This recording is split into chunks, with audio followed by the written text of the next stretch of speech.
sekalian dari perwakilan adat, ya, agama, serta masyarakat Ciamis yang biasa ini. Pertama-tama permohonan maaf Pak Gubernur yang sedianya hadir di hari yang cerah ini buat kita tidak hidup, tapi buat pesawat ternyata tidak nyaman, Pak. Sehingga pesawat tidak bisa membawa Pak Gubernur untuk hadir ke sini. Informasi yang saya dapat, beliau sudah di lapangan Hussein, tapi pilotnya tidak sanggup untuk menerbangkan pesawat sampai ke Ciamis saat ini.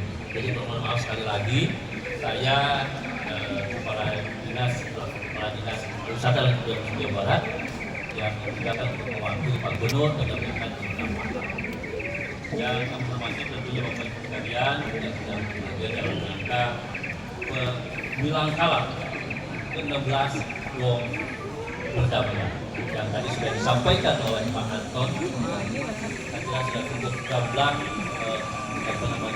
istilah dan kronologisnya begitu ya, mengingatkan kita bahwa pentingnya sebuah perdamaian. Bapak Ibu sekalian, Wong perdamaian dunia adalah simbol perdamaian global dan juga Wong saat dan monumen yang diresmikan di berbagai lokasi di dunia. Ini apa namanya? Tidak hanya di Ciamis, ternyata ada juga di Bali, itu Kalimantan, kemudian Ambon, juga tentunya ada di Ciamis. Monumen ini didirikan untuk mengenang peristiwa dan tragedi kemanusiaan terutama di dunia. Tetapi tadi Pak Anton menjelaskan bahwa tidak hanya trigger atau yang menyebabkan tidak perdamaian itu kasus-kasus yang kejadian sekarang. Tetapi kita diingatkan sejak leluhur kita pun sudah mulai dan sudah mengingatkan kita sampai saat ini. Untuk itu, Wong ini adalah untuk memperkuat semangat persaudaraan, toleransi dan menjaga keharmonisan antara kita dan bangsa. Jadi tidak hanya antar kerajaan tadi yang dikatakan oleh Pak Anton, tapi juga kita banyak bendera itu adalah seluruh dunia.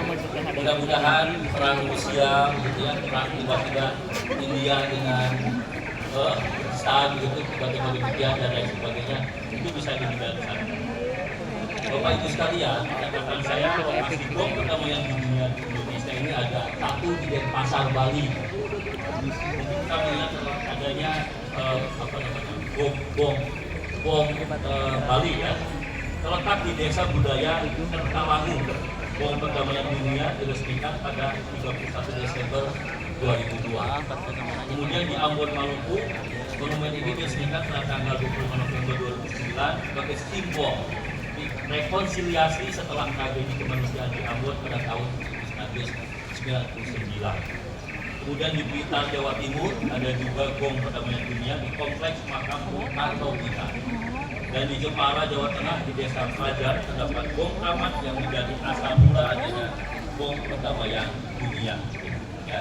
Dan terakhir ada di Ciamis, Jawa Barat, Gong Perdamaian Dunia di Ciamis didirikan pada tanggal tadi Pak Anton mengatakan 9 September 2009 ya, di situs Karang Pamuyan yang juga merupakan lokasi kerajaan baru. Dan tadi sudah diceritakan cukup banyak oleh Pak Anton ya, mengingatkan kita. Bukan cuma ya. Saya berharap sebetulnya di sini Pak Bupati banyak anak-anak kita begitu dari SD sampai SMA sehingga ini menjadi sebuah pelajaran. Karena itu yang berat menurut kita. Bapak Ibu sekalian, makna dan fungsi dari Wong ini jangan tadi ada juga yang disebut dengan apa tadi Pak ya, perdebatan Wong ini bukan untuk disembah gitu. Tapi maksud tujuannya adalah satu simbol perdamaian dan toleransi. Wong ini melambangkan persatuan dan kesatuan serta menjaga toleransi dan perdamaian antar umat beragama dan berbagai bangsa. Yang kedua, pengingat sejarah tadi Pak Anton sudah menjelaskan sekali lagi. Beberapa monumen didirikan untuk mengingatkan masyarakat akan tragedi kemanusiaan yang pernah terjadi agar tidak terulang kembali. Kemudian peningkatan kesadaran, perayaan dan peringatan Hari Gong Perdamaian Dunia dilakukan untuk meningkatkan kesadaran masyarakat tentang pentingnya perdamaian dan kebersamaan. Mudah-mudahan dan alhamdulillah khususnya dalam situasi saat ini di Kota Bandung riweuh di Gurung supaya kata Pak Anton dan lautan api rumah aja dampak kemarin dari Unras kan, unjuk rasa ada satu rumah yang dibakar habis di Ciamis namanya Pak Bupati ya, tidak terkendali amin. Dengan dalih menjunjung demokrasi, tapi seringkali diwarnai dengan komitmen dan anarki. Nah ini saya kira pelajaran buat kita.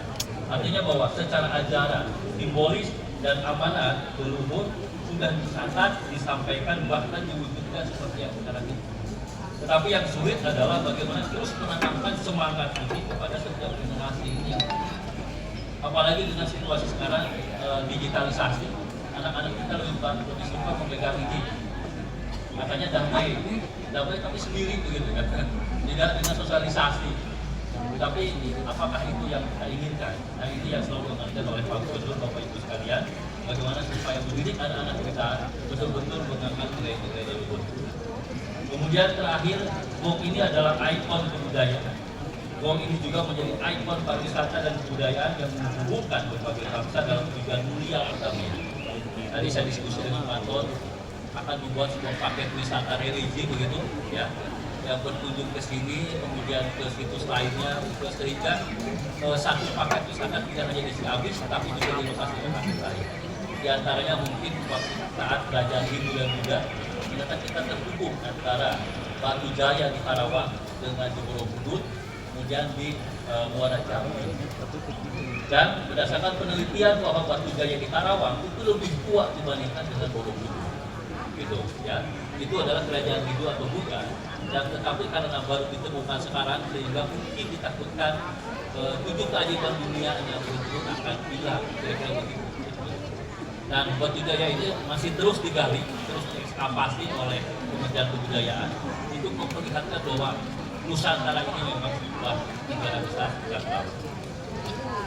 Bapak Ibu sekalian, apa yang kita lakukan sekarang ini selalu diamanatkan juga oleh Pak Gubernur.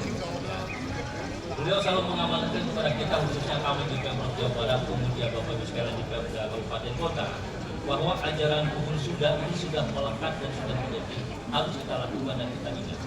Misalnya ajaran kemanusiaan, Pancawaluya, Kudu Cager, Bager, Bener, Pinter, terus ajaran alam, Gunung Kudu Awiya, Rengkok, Kudu Balongan, Lebak, Kudu Sawah.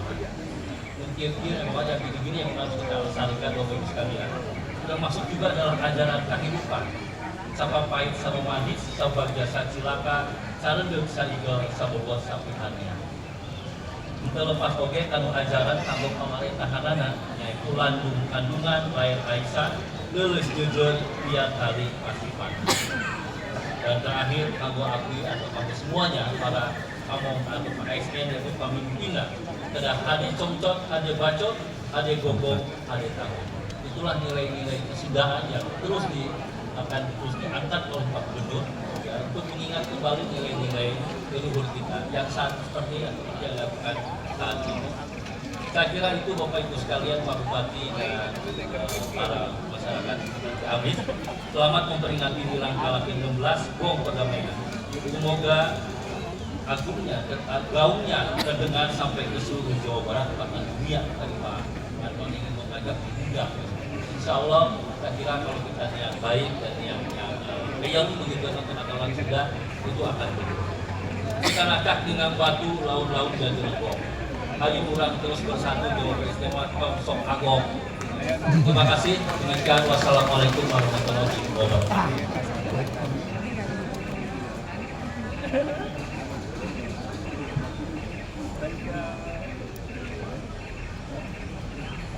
Hadirin Bapak Ibu yang berbahagia, selanjutnya kita simak dengan penuh cinta sambutan dari Bupati Ciamis.